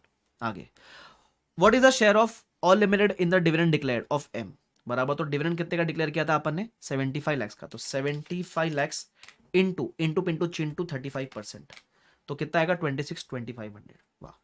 What is the value of investment as per equity method, अच्छा वैल्यू ऑफ इन्वेस्टमेंट निकालने के लिए पूरा सॉल्व करना पड़ेगा आपको। तो सबसे पहले आपने ये इन्वेस्टमेंट की वैल्यू निकली, अब इसमें से आप यूआरपी का वैल्यू माइनस करोगे, दैट इज 5,000, इसमें से आप डिविडेंड वाला पोर्शन माइनस करोगे, दैट इज 26.25, ये भी माइनस करोगे लैक्स, और इसमें से मैं चलो 300 लैक्स ले लेता ताकि इजी हो जाए, 300 लैक्स ले लिया करोड़ के बदले, 5,000 माइनस करोगे, 26.25 लैक्स माइनस करोगे, और अपना हिस्सा जो है प्रॉफिट में, प्रॉफिट वाला हिस्सा ऐड करोगे, तो 52.5 लैक्स आप ऐड करोगे, तो करो 3 crore minus 5,000 minus 26,25,000 plus 52,50,000, it comes to 3 crore 26,20,000, 3 crore 26,20, ये रहा डी वाला आंसर, 3 करोड़ 26,20,000, मेरे को ये आंसर आ रहा है। ठीक है, चलो आगे। What is approximate gross margin on goods sold, देखो जब ग्रॉस मार्जिन निकालने बोलो on goods sold, gross margin हमेशा सेल्स पे निकलता है, तो आपने मार्जिन कमाया था 50,000 का, सेल्स कितनी थी 3.5 लाख की, तो आप बोलोगे 50 डिवाइड बाय 3.5 लैक्स इंटू 100, तो आपको मार्जिन आएगा, तो 50 divide by 3 lakh 50 into 100 which is equal to 14.29%। खत्म कहानी इसकी। ए, तो क्या हो गया आपका BACDA, BACDA हो गया। मजा आ गया सर। तो ये मोस्टली इंडेक्स 28 के ऊपर था। ठीक है, चलो ऐसा सिमिलर क्वेश्चन एक आपके इंडेक्स 28 में ऑलरेडी है। ठीक है, ध्यान रखना, वो शायद MTP RTP वाले सेक्शन में है ना, उसमें उसको अगर आपको नहीं याद तो मैंने करवाया भी था क्लास में, उसमें ICAI ने URP का अमाउंट गलत निकाला था, यहाँ वो सही कर दिया है। जब आप खोलोगे आपको दिखेगा, मेरे ख्याल से MTP RTP का क्वेश्चन नंबर 1 है। मेरी क्वेश्चन बैंक होती है, आपको पता है ना, उसमें एक सेक्शन है MTP RTP का हर चैप्टर के बाद, तो उसमें जो क्वेश्चन नंबर 1 है उसमें URP का अमाउंट ICAI ने गलत निकाला था, वो यहाँ सही कर दिया इन्होंने, यहाँ सही कर दिया इन्होंने, तो कोई दिक्कत नहीं है। ठीक है, चलो आगे बढ़ जाते। अब इसका CFS वाले में केस नंबर 2 है, ये एग्जैक्टली सेम है, already there in the question bank. ये मेरे को illustration number I am not able to recall, but ये ऑलरेडी अपन ने किया हुआ है क्लास के अंदर। ठीक है, जिसमें आपको मैं याद दिला दूं, जिसमें ऐसा कुछ होता था जहां अपन ने कंपनी को एक्वायर किया है, अपन ने उसमें कैश कंसिडरेशन दिया है, शेयर्स दिया है और डिफर्ड कंसिडरेशन दिया है ना, बट इसमें इन्होंने ना वो शेयर्स और डिफर्ड का इफेक्ट लेना वो भूल गए हैं। जब आप करोगे आपको समझ जाएगा, तो मैं लिखता हूं same question, exactly same, numbers भी सेम है इन इंडेक्स 110, नंबर्स भी सेम है। ठीक है, आप ध्यान रखना इस बात का। ओके, चलो तो ये हो गया आपका CFS के 2 केस सिनेरियो। ओके सर, अब आगे आ जाते हैं। अब आते हैं और ऐसे केस स्टडीज पे जहां मल्टीपल इंडेक्स इन्वॉल्व है, जो स्पेसिफिक इंडेक्स को लेकर नहीं है। अब तक मैंने जितने भी किया स्पेसिफिक इंडेक्स को लेकर थे, तब तक मैंने क्या क्या किया एक बार बताओ सर। एक तो इंडेक्स 7 के ऊपर 1 केस स्टडी था, उसके अलावा इंडेक्स 12 के ऊपर 3 केस स्टडी थे, उसके अलावा इंडेस 115 के ऊपर एक केस स्टडी था, उसके अलावा CFS जो 110, 28, 111 मिला के उसमें 2 केस स्टडी थे, तो हो गया 4, 5, 6, 7 हो गए बराबर। अब 3 ऐसे केस स्टडी है जो मल्टीपल इंडेस इन्वॉल्व करते हैं, ठीक है। केस सिनेरियो नंबर 1 मैं बता दूं, ये same to same case scenario आपके MTP May 24 के अंदर भी है, ठीक है। तो ऐसे मल्टीपल इंडेस वाले टोटल 3 केस सिनेरियो इधर है, वो तीनों के तीनों MTP में है, ठीक है, ध्यान रखना। और जो RTP वाले वो मैंने ऑलरेडी डिस्कस कर लिया RTP के वीडियो में, ठीक है सर, कर लेते फटाफट से, आ जाओ क्या बोलता है। तो इसमें आपको बड़ा सारा पैराग्राफ दिया हुआ है, ठीक है। अब देखते हैं इसके अंदर अपने को क्या क्या MCQ पूछा है, पहले MCQ देख लो क्या बोला हुआ है। What cash flow should it report as financing activity in the statement of cash flow, ठीक है। आगे उसके अलावा with respect to point number 2, what cost should be included in the entity's financial report for the quarter मतलब India 34 के ऊपर होगा। आगे question number 3, what will be the annual depreciation charge on equipment for year 3 to 10, ठीक है। Point number 4, tax base of intangible पूछ लिया, मतलब इंडेस 12 के ऊपर है। और उसके अलावा point number 5, which of the following is appropriate for classification of annual payment of 12,000 to preference share holders, ठीक है। फाइनेंशियल इंस्ट्रूमेंट शायद यूज होगा इसके अंदर, आगे देखते हैं अभी क्या बोलते हैं। अब अपन पढ़ लेते हैं पूरा। A Limited is diversified business group operating in multiple business segments across different parts of the world. It maintains its books of accounts and publishes its accounts consolidated financial statements under Ind AS. The central finance team has been working on closing the books of accounts and generalizing CFS for the year ended blah blah blah blah blah. ठीक है। अब वो ज्ञान दिया हुआ है, B one of the subsidiaries of A reported a net income of 25 lakhs which equals to the company's comprehensive income. तो आपने 25 lakhs प्रॉफिट कमाया, ठीक है। The company has no outstanding debt, following is the information, ठीक है। तो क्या information है, वो बोलता है पिछले साल आपका कैपिटल था 100, इस साल आपका कैपिटल हुआ है, सॉरी इस साल आपका इक्विटी शेयर कैपिटल भी 100 दिया हुआ है, ठीक है। Further issuance of equity shares, तो पिछले साल आपने 100 का इशू किया था, इस साल टोटल मिला के आपने 140 का इशुएंस दिखा रहा है, मतलब आपने इस साल 140 का इशू नहीं किया, ये एज ऑन डेट का होता है, एज ऑन डेट। तो इस साल आपने एक्स्ट्रा कितना इशू किया, आपने 40 का एक्स्ट्रा इशू किया, तब जाके 140 हुआ रहेगा ना, ठीक है। तो जब आप एक्स्ट्रा शेयर्स इशू करते हो तो ये आपकी फाइनेंसिंग एक्टिविटी को इंपैक्ट करता है, ठीक है। उसके अलावा रिटेन्ड अर्निंग्स, पिछले 100 थी, इस साल हो गए 115, मतलब कितना ऐड हुआ इसमें, 15 ऐड हुआ रहेगा। अब टोटल दिया हुआ है, फिर एक टोटल में मिस्टेक है, इसका टोटल आना चाहिए 355, ठीक है, 357 नहीं 355 होना चाहिए, ओके। अब एक बात ध्यान देना, आपका जो रिटेन्ड अर्निंग्स है, आपने प्रॉफिट कितना कमाया करंट ईयर में, 25 का प्रॉफिट कमाया, जितना आप प्रॉफिट कमाते हो उतना आपका रिटेन्ड अर्निंग्स बढ़ता है। प्रॉफिट कमाया 25 का, रिटेन बढ़ा सिर्फ 15 का, बीच का 10 कहां गया, शायद बीच वाला जो 10 रुपीज है वो आपने एज अ डिविडेंड बांट दिया होगा, शायद देखते हैं। अब MCQ इसके ऊपर देखते हैं क्या बोलता है। What cash flow should it report as financing activity in the cash flow statement. सबसे पहले आपने शेयर कितने के इशू किए, 40 के, तो वो ढूंढो, इशुएंस ऑफ शेयर 40, ये मुझे 40 मिला, इशुएंस ऑफ इक्विटी शेयर 40। उसके अलावा मैंने क्या बोला, 25 का प्रॉफिट कमाया, लेकिन रिटेन्ड से 15 से बढ़ा, मतलब 10 का डिविडेंड बांट दिया होगा आपने, तो 10 का डिविडेंड, मेरे ख्याल से ये वाला अप्रोप्रिएट आंसर लग रहा है मेरे को, जिसमें दोनों मेरे मैच कर रहे हैं, तो D is the correct answer. Clear, yes sir. तो इसका आंसर डी है, चेक कर ले एक बार, yes D is the correct answer if I am not. चलो आगे बढ़ जाते हैं, नेक्स्ट पैराग्राफ पढ़ते हैं अभी। A Limited also operates in travel industry and incurs cost evenly through the financial year. Advertisement cost of 40 lakhs were incurred on 1 जुलाई। जब भी आप खर्चा इंकर करोगे, जिस टाइम पे इंकर किया उस टाइम का वो खर्चा होता है। तो अगर आपने एडवर्टाइजमेंट कॉस्ट 40 lakhs इंकर किया 1 जुलाई 12 को, तो खर्चा भी 1 जुलाई 12 का होगा। Staff bonuses are paid at year end based on sales. Staff bonus expected are to be around 400 lakhs for the year, of that 60 lakhs would relate to the period ending 30 September 12। ठीक है, आगे देखते हैं अभी क्या पूछता है। With respect to point number 2, what cost should be included in entities financial report for the quarter 31st March, sorry for the quarter 30 September. Quarter मतलब चालू कब से हुआ रहेगा, वो चालू हुआ रहेगा जुलाई से, जुलाई टू सितंबर में, बराबर। आपको देखना है इसमें मैं क्या क्या इंक्लूड करूंगा। सबसे पहले 40 lakhs का जो आपने खर्चा किया है 1 जुलाई को किया है, तो वो सेकंड क्वार्टर में बैठ गया, तो एक तो एडवर्टाइजमेंट आना चाहिए 40 lakhs का, तो इसमें ए और डी बचते। अब उसके अलावा और क्या है, आपको स्टाफ बोनस बोला है पूरे साल का होगा 400, है ना। Of that 60 would relate to the period ending 30 सितंबर। खुद ही बोल रहा है कि सेकंड क्वार्टर का 60 है, तो जब वो खुद ही बोल रहा है कि सेकंड क्वार्टर का 60 है, तो सेकंड क्वार्टर का 60 ही मानना। ये मत बोलना पूरे साल का 400, तो पर क्वार्टर 100 होना चाहिए ना। कुछ नहीं बोलते तो आप ये असम्पशन तो समझ में आता, जब डायरेक्टली बोला हुआ है उस क्वार्टर का 60 है तो 60 ही मानना। मतलब उस क्वार्टर में आप एडवर्टाइजमेंट बुक करोगे 40 का, और आपको स्टाफ बोनस का एक्सपेंस बुक करना चाहिए 60 का। तो 40 और 60 मेरे को देखना है, तो मेरे ख्याल से मुझे बैठ रहा है डी वाला आंसर। एडवर्टाइजमेंट कॉस्ट 40 का, स्टाफ बोनस 60 का। चेक कर लेते हैं sir, D is the correct answer. Is this clear to everyone? Yes sir. आगे बढ़ जाते हैं सर। पॉइंट नंबर 3 बोलता है A has spend 15 lakhs in developing a new product during the year ended 31st मार्च। नहीं सॉरी, ये वाला, ये थर्ड वाला है। An item of equipment was acquired by A Limited on its 1st April for 1 lakh, having a life of 10 years. कब acquire किया? 1st April 11 में acquire किया। Point to be noted my lord. Okay, life कितनी? 10 years है, with a residual value of 0। ठीक है। Asset is depreciated on SLM basis. Asset was revalued at 1 lakh 4 on 31st March 13। एक बात ध्यान रखना, जब भी आप रीवैल्यू करोगे तो आपका डेप्रिसिएशन चेंज होगा पर्सपेक्टिवली। ठीक है। तो अगर मैं देखूं 31st March 13 को आपकी revised carrying amount will be how much? आपकी revise carrying amount will be 1,04,000। आपको देखना इस साल मेरी लाइफ कितनी बची है। तो आपने खरीदा था 11 में, लाइफ 10 साल थी, बराबर। इसमें से आप 13 पे खड़े हो अभी, तो 2 साल बीत चुके हैं, तो लाइफ अभी मेरी 8 years ही बची है। तो फ्यूचर में आपका depreciation will be how much? पहले आपका depreciation was 1 lakh divide by 10 years। First it was 10,000, now it will be how much? क्योंकि 2013 के बाद आपने रिवैल्यू किया, तो उसके बाद जो अगले साल आएगा 13-14, तब से आपका depreciation will be 1 lakh 4 divide by 8 years। ये क्या ही टाइम पास सिंपल सा क्वेश्चन है यार ये। तो कितना रहेगा? 13,000। तो लेट्स चेक फॉर दिस। तो मेरे ख्याल से 10, 10, 13। अच्छा 13 के 2 ऑप्शन आप देखो ध्यान से। Annual depreciation charge will be 13 and an annual transfer of 3,000 may be made from revaluation surplus to retained earnings.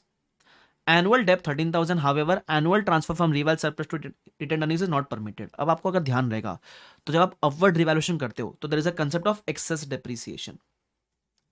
Company चाहे तो, क्योंकि आप जब रिवैल्यू करते हो तो डेप ज्यादा आता है, पहले आपका डेप 10,000 आ रहा था, अब आपका डेप्रिसिएशन 13,000 आ रहा है, तो इट इज हायर बाय 3,000। तो आप चाहो तो ये एक्सेस अमाउंट रिवाइल सरप्लस से रिटेन्ड अर्निंग्स में ट्रांसफर कर सकते हो। आप हर बार ये नहीं करोगे, बट ऑप्शन तो है आपके पास।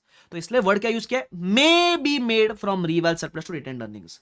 तो this option seems to be correct, क्योंकि आपका dep will be 13,000 from now onwards, और आप चाहो तो एक्सेस 3,000 जो है वो चाहो तो सरप्लस से निकालकर रिटेन्ड अर्निंग्स में ट्रांसफर कर सकते हो, बराबर। ये ऑप्शन आपके पास अवेलेबल है।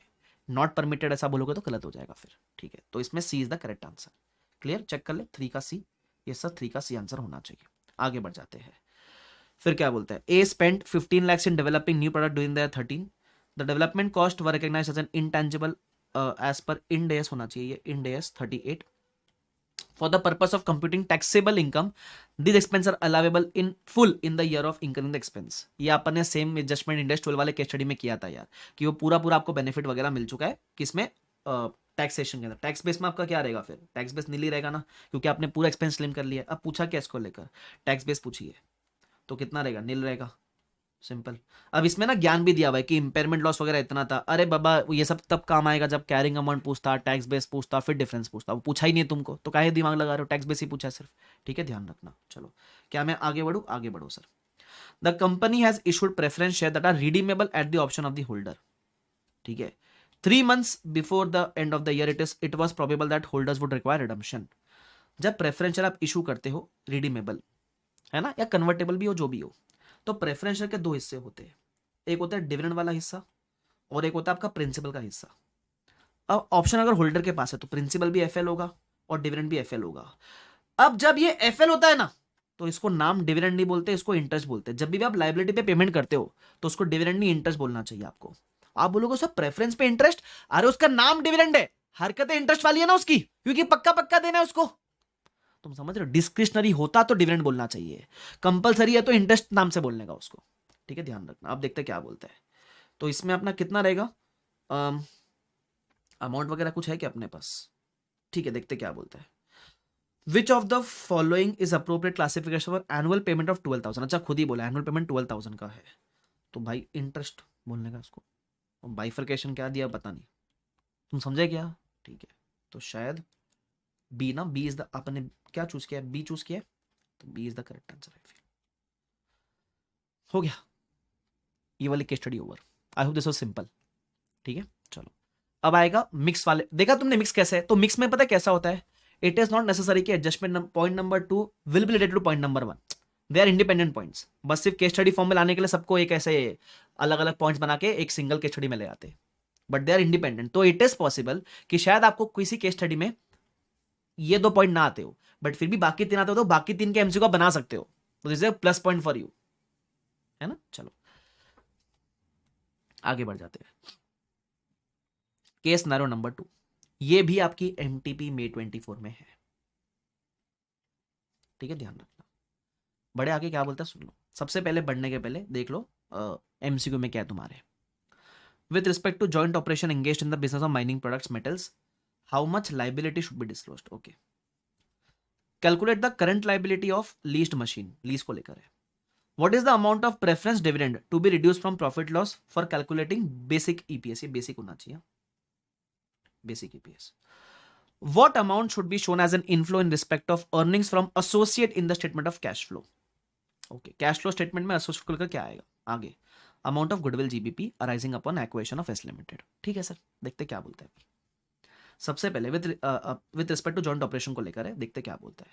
You is engaged in the business of mining and many other industries and prepares its financial statements following Ind AS and follows April March as their financial year. During the year 12-13, the company has faced some issues. पहला, U limited and F limited partners of a joint operation. वो थोड़े थोड़े ना कभी कभी वो आपको spelling mistake दिखेगी, उसके लिए माफ कर देना है, पहले एडिशन है तो छोटी मोटी वो हो ही रहेगी, क्लरिकल एरर्स ध्यान रखना, ठीक है। Engage in the business of mining precious metals, the entity used a jointly owned drilling plant in its operations. During the year 31 March, an inspection was conducted by the government authorities in the mining fields. Inspection authorities concluded that adequate safety measures were not followed. As a consequence, they filed penalty of 50 crores. तो 50 करोड़ की penalty आप पे लग गई। Okay, the legal council of the company assess that the demand and ओपाइंड that appeals that may not be useful. मतलब भाई तुम जो अपील वगैरह कर भी लोगे इसके अगेंस्ट कोई काम की नहीं है, क्योंकि तुमको देना ही पड़ेगा। इसका मतलब ये आपके लिए प्रेजेंट ऑब्लिगेशन है, और जब भी कोई चीज प्रेजेंट ऑब्लिगेशन होती है और पक्का पक्का देना है तो आप लाइबिलिटी बना दो उसकी, या प्रोविजन बना दो उसका। अब देखते हैं अपन ने इन्होंने क्या वर्ड यूज किया हुआ है, ठीक है, आगे देखते हैं। अगर सर्टन है टाइमिंग और अमाउंट दोनों सर्टन है तो लाइबिलिटी, अगर दोनों में से एक भी अनसर्टन है ना, जैसे पता है अमाउंट है 50 लेकिन टाइमिंग कब भरना है वो नहीं पता, तो प्रोविजन बनेगा उस केस में, ठीक है। आगे, out of 50 crore to be paid by you, 30 crore will be reimbursed by F as per the terms of the joint operation agreement. At the year end, actual reimbursement was not received. तो reimbursement तो मिला नहीं, ठीक है। तो reimbursement नहीं मिला तो मैक्स टू मैक्स आप उसको कंटिजेंट असेट की तरह दिखा सकते हो, मैक्स टू मैक्स, वो भी वर्चुअली सर्टन रहेगा। तो मतलब आपको पता है कि it is more probable than not, तो आप कंटिजेंट असेट दिखा देना। क्या हम नेट ऑफ करके दिखा सकते हैं क्या? नहीं, प्रोविजन अलग और ये अलग, ठीक है। क्योंकि ये देखो इसमें आप रीएम्बर्समेंट लगा के ही बोल सकते थे रीएम्बर्समेंट असेट बुक करो, लेकिन क्या आपको रीएम्बर्समेंट मिला? नहीं, एक्सपेक्टेड था मिला नहीं है, तो ये कंटिजेंट असेट हो सकता है मैक्सिमम। देखते हैं पूछता क्या है इसको लेकर। अपने को बोलता है अच्छा इसमें लाइबिलिटी तो ऑप्शन ही नहीं, या तो प्रोविजन या फिर कंटिजेंट लाइबिलिटी, नॉर्मल लाइबिलिटी का ऑप्शन ही नहीं है। पहला बोलता है provision for 20, wrong. Contingent liability 50, वो भी गलत, क्योंकि सर्टन है पे करना, ऑब्लिगेशन है तो 50 का पूरा प्रोविजन बनना चाहिए। प्रोविजन फॉर 30, ये भी गलत है, प्रोविजन फॉर 50 CR मेरे ख्याल से बनेगा। और वो जो रीएम्बर्समेंट है इसका 30 का, ये 30 का आप बुक करते तो भी कंटिजेंट असेट बुक करते हैं, क्योंकि ये वर्चुअली सर्टन लग नहीं रहा है फिलहाल के लिए तो। बट आपको पता है ना, whenever amount is receivable and it is more probable than not, मतलब मोर देन 50% आंसर पैसा आ जाएगा, तो आप उसको कंटिजेंट असेट दिखा सकते हो, और एकदम वर्चुअली सर्टन है तो रीएम्बर्समेंट असेट की तरह दिखा सकते थे। एनीवेज, तो provision 50 CR is the correct answer. आगे, on 1 April you leased a machine from D, तो यू कौन हो गया? यू हो गया लेसी, और डी कौन हो गया? डी हो गया लेसोर, ठीक है। The expected economic life of the machine was 8 years. If the machine breaks down under the terms, D would be required to repair the machine. D agreed to allow you to use the machine for first 6 months of the lease without payment of any rental as an incentive to you to sign the lease agreement. After the initial period, lease rentals were 2 lakh payable in 6 monthly arrears, मतलब आपको every 6 month पे करना है 2.10 lakhs, ठीक है। The first payment falling due on 31 March. अब हुआ क्या सुनो, 3 साल के आपने लीज पे लिया है, ठीक है। अब इसमें क्या बोला है? D agreed to allow you to use the machine for first 6 months without any payment as a incentive. मतलब अगर 3 साल में अगर आप देखो तो आपको हाफ ईयरली पेमेंट करना था ना, 6 मंथली हाफ ईयरली, तो कितने पेमेंट करने टोटल? तो अगर आप देखोगे तो आपको 3 साल में 6 हाफ ईयरली आएंगे, तो 6 पेमेंट्स करने हैं।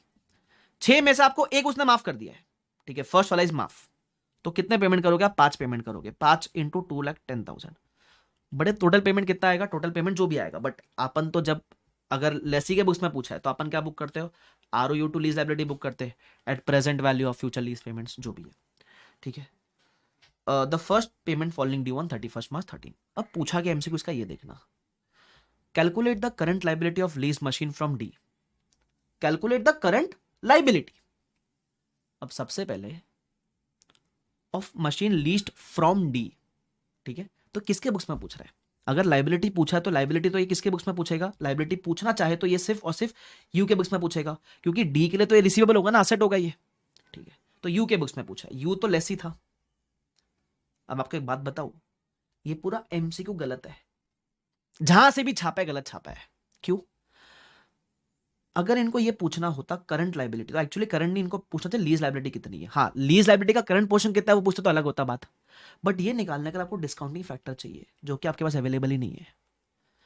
अब जब आप इसका आंसर देखोगे ना, इन्होंने पता है कैसे आंसर किया है, 2 वाले का आंसर देखना, in accordance with principles of 116 leases the lease of the machine is an operating lease.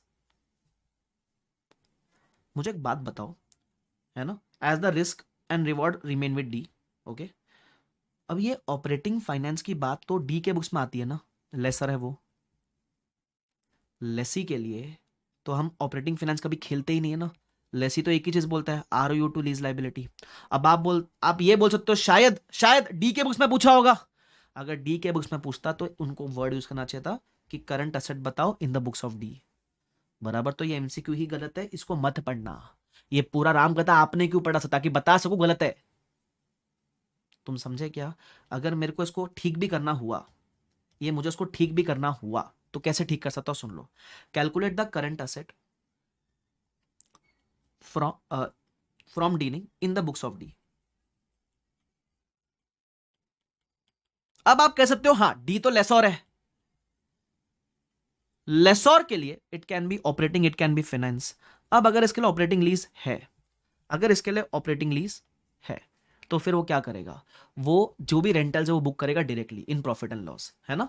तो अब इसमें भी एक कंसेप्ट है कि जो भी आपके रेंटल्स है, सपोज आपके रेंटल्स कितने हैं 2,10,000, आपको 5 पेमेंट मिलेगा, है ना, तो कितना आएगा 2,10,000 इंटू 5 कितना आएगा 10.5 lakhs। बट भले आपको 5 पेमेंट मिला है, बट ये रेंटल आपके 3 साल के है, तो आप SLM बेस फॉलो करते हो कि भले ही आपके रेंटल मिल किसी और रेशियो में रहे, लेकिन आप जब बुक करोगे पीएनएल में तो आप इक्वल रेशियो में बुक करोगे, तो आप बुक कितना करोगे हर साल, तो 10.5 डिवाइड बाय 3, 3.5 lakhs।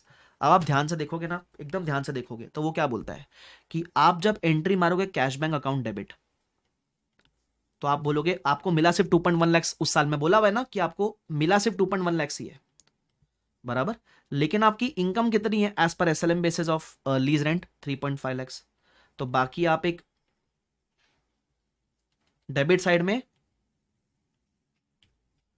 रिसीवेबल करके शो करोगे, एक करंट असेट की तरह एक रिसीवेबल करके शो करोगे 1.4 lakhs। अब ये 1.4 lakhs कब मिलेगा आपको, तो इसमें पूछा है करंट पोर्शन बताओ, तो है ना, अगर आप अभी पूरा चार्ट बनाओगे SLM का, तो इसमें से आपको ऐसा मान लो ये 1.4 lakhs रिमेनिंग 4 इंस्टॉलमेंट में रिकवर होएगा। रिमेनिंग कितने इंस्टॉलमेंट में, रिमेनिंग देखो 5 में से एक तो आपको आज मिल गई, तो ये 1.4 लाख जो रिसीवेबल है वो रिमेनिंग 4 में रिसीवेबल होएगा, तुम समझ रहे हो। तो इसमें से 2 इंस्टॉलमेंट अगले साल आएगी, 2 इंस्टॉलमेंट उसके अगले साल आएगी, तो जो 2 इंस्टॉलमेंट अगले साल आएगी उसका अगर आप प्रोपोर्शन देखोगे, फॉर एग्जाम्पल ये 1.4 lakhs में से 35, 35, 35, 35 आप चारों पेमेंट में रिकवर करोगे, तो ये जो नेक्स्ट ईयर में आप रिकवर करने वाले हो ये आपके करंट पोर्शन में आएगा, और ये जो आप उसके अगले साल रिकवर करने वाले हो ये आपके नॉन करंट पोर्शन में आएगा। तो 70,000 would be the correct answer, but provided ये एमसीक्यू पूरा चेंज हो गया है, ठीक है, तो इसलिए इन्होंने भी शायद ए वाला ऑप्शन चूज किया हुआ है और ज्ञान दिया हुआ है। अब तुम ये ज्ञान पढ़ोगे तुमको समझ आ जाएगा, ऐसा है वो। आपको शायद अगर ये ना भी समझे कि ये कैसे 70 कैसे है आपका करंट में, तो मैं आपको ये बता सकता हूँ, चलो ये ईयर 1 की एंट्री है ना, ईयर 2 की एंट्री देखो, ईयर 2 में आपको पैसा कितना आएगा, आपको 2.1 लाख के 2 रिसीव होंगे रेंटल, तो 4.2 लाख का रेंटल आएगा आपको, बट आप पीएनएल में कितना बुक करोगे सिर्फ 3.5 लाख, तो बाकी आप क्या रिवर्स करोगे, जो रिसीवेबल है वो रिवर्स करोगे ना, तो 70 का आपका रिसीवेबल रिवर्स हुआ ईयर 2 में, तुम समझे, इसलिए यही 70 से आपका करंट में गया, क्योंकि बाकी 70 ईयर 3 में रिवर्स होएगा। मेरे ख्याल से मेरे एंट्री देने से आपको क्लैरिटी आती है। आइडियली ये पूरा डिस्कशन मुझे करना ही नहीं चाहिए क्योंकि ये एमसीक्यू रॉन्ग है, बट स्टिल मुझे लगता है इन लोगों का भरोसा नहीं, वो अगर कुछ कांड वगैरह कर दिया तो तुम संभाल लेना भाई, चेंज करके पूछा तो। क्लियर? ठीक है। तुम्हें ना ये पूरे एमसीक्यू वीडियो को लास्ट तक देखना। मैं आपको लास्ट में एक और चीज बताऊंगा। तुम बोलोगे ना केस स्टडी ला कहां से रहे ये, इनका सोर्स मेरे को पता है, ठीक है, बट जब मैं सोर्स बताऊंगा तो इट इज नॉट नेसेसरी कि आप वहां जाके वो सारे केस स्टडी करो, बट आपको सोर्स पता होगा, कभी किसका बहुत समय तो देख सकता है जाके। हाँ ये मैं बोला सर आप ही करा दो वो सारे, मैं आपको सोर्स बता दूंगा ताकि you know from where they are asking such things. Okay anyway चलो आ जाओ, लास्ट में बताऊंगा, लास्ट में भूल गया तो कमेंट में पूछ लेना नहीं नहीं भूलूंगा नहीं, याद दिला दूंगा। सुन लो आगे। तो ये आपका एमसीक्यू रहोगे, ध्यान रखना, ठीक है। काफी डिस्कशन कर लिया इसके ऊपर, आगे बढ़ जाते हैं। Point number 3, you limited issued 10,09% cumulative preference shares. Okay, ये क्यूमुलेटिव प्रेफरेंस शेयर, तुमको पता है what is the meaning of cumulative? Cumulative का मतलब होता है अगर डिविडेंड आपने डिक्लेयर नहीं भी किया तो भी आप उसको अपने प्रॉफिट में से माइनस करोगे, मतलब अक्रूवल बेसिस पर आप माइनस करते हो बेसिकली। और नॉन क्यूमुलेटिव का मतलब होता है आप कैश बेसिस पे प्रेफरेंस डिविडेंड को माइनस करते हो। आगे, the company has arrears of 15 crore of preference dividend, it includes current year arrears of 1.5 crore होना चाहिए, ठीक है, crore 1.5 crore. The company did not declare any dividend for equity shares as well as preference share, को declare नहीं किया है, बट क्योंकि preference share cumulative है तो आपका जितना भी करंट का डिविडेंड है वो आपको माइनस करना ही पड़ेगा प्रॉफिट में से, ठीक है। अब देखो एमसीक्यू क्या बोलता है, what is the amount of preference dividend to be reduce from profit loss for calculating basic EPS. जब बेसिक ईपीएस निकालोगे तो क्यूमुलेटिव है ना, तो डिक्लेयर करो ना करो करंट का प्रेफरेंस डिविडेंड माइनस करना पड़ेगा, तो आप 1.75 जो है माइनस करोगे, सिर्फ करंट ईयर का, तो 1.75 माइनस करोगे, तो थर्ड का आंसर है बी, तो थर्ड का आंसर है बी। क्लियर? Yes sir. आगे बढ़ो सर, आगे। ऑन जनवरी 13, जो भी एल आई लिमिटेड, जो भी है, मैंने क्या रॉन्ग लिखा, यू लिमिटेड बराबर, U limited acquired 30% of shares of T, the investment was accounted as an associate. Okay, associate है, both U and T have an accounting year end 31st March, U has no other investment in associate. Net profit for the year in T Limited's income statement was 0.023 CR. It declared and paid dividend of 0.1 CR. No other dividends were paid during the year. अब इसके MCQ देखो क्या बोलता है. What will be the cash flow? What will be shown as an inflow in respect of earnings from associate in the statement of cash flow? अब अगर आप cash flow की बात करो ना, कैश फ्लो में are we concern with accrued income? No, हम देखते हैं रोकड़ा कितना मिला ये बता। अब एसोसिएट के नाम के दो इनकम है, एक तो जो उसने अक्रूड बेसिस पर अर्न की, इसमें अपन एज पर इंडेक्स 20 अपना हिस्सा रिकॉर्ड करते हैं, और एक है डिविडेंड जो उसने बकायदा डिक्लेयर करके पे की और उतनी वैल्यू से मेरा इन्वेस्टमेंट कम हो जाता है, ठीक है। ये तो अक्रूवल बेसिस की बात हुई। जब आप कैश पॉइंट ऑफ व्यू से बात करोगे तो एसोसिएट ने कितना कमाया उससे हमको फर्क नहीं पड़ता है, कितना बांटा और उसमें से हमको कितना मिला उससे फर्क पड़ता है। तो 0.1 बांटा, ये रियल में कैश फ्लो इंपैक्ट करेगा ना, आपका कैश फ्लो कौन सा अमाउंट इंपैक्ट करेगा, सिर्फ 0.1, बट इसका आपको सिर्फ 30% मिला होगा बिकॉज एसोसिएट है, तो कितना आएगा 0.03 CR will be the answer मेरे ख्याल से, तो 0.03 CR। ये ध्यान रखना, ये भी आपके लिए इंपॉर्टेंट एमसीक्यू बन सकता है, अच्छा एमसीक्यू है ये। आगे next point, on 1st Jan 13 you also acquired a 60% stake in S. The cash consideration payable was rupees 1 CR to be paid immediately and 1.2 CR paid after 2 years. एक काम करो, पहले लिख लेते फटाफट से। आपने पीसी कितना दिया, पीसी आपने 60% के लिए दिया 1 CR कैश इमीडिएटली। उसके अलावा आपने डेफर्ड, ये 2 साल के बाद दोगे तो डेफर्ड कंसिडरेशन है, 1.2 CR के लिए डिस्काउंटिंग फैक्टर दे रखा है 10%, 2 साल से डिस्काउंट करो उसको, तो डेफर्ड कंसिडरेशन आपका होगा 1.21 डिवाइड बाय 1.10 रेस टू 2। तुम समझे, कैलसी पे करो डायरेक्टली, तो मेरे ख्याल से उसका भी आंसर आपका 1 ही आता है। डेफर्ड कंसिडरेशन को आप कौन से वैल्यू पे बुक करते हो, प्रेजेंट वैल्यू ना, निकालो ना, 1.21 डिवाइड बाय 1.10 रेस टू 2 आएगा आपको सेम आंसर। तो ये आपके 60% का पीसी हो गया, कितना हो गया 2 CR। उसके अलावा क्या बोलता है, उसके अलावा बोलता है fair value of net asset is 3, NCI is measured proportionate share of identifiable net assets, मतलब एनसीआई पीएसएनए पे, तो आप बोलो एनसीआई 40% ऐड करना है पीएसएनए के हिसाब से, तो पीएसएनए पे मतलब 3 CR जो आईएनए है उसका 40%, that will B 1.2 CR, minus कर देना आईएनए, आईएनए 3 CR है, माइनस कर दो, मिलेगा आपको आंसर 0.2 CR का पॉजिटिव आया तो गुडविल है, खत्म कहानी, तो गुडविल आएगा 20 लाख का। सी, फिफ्थ का आंसर है सी, फोर्थ का भी सी और फिफ्थ का भी सी। क्लियर? Yes sir. ये आपकी केस स्टडी नंबर 2 के, जिसमें again mix of multiple index है।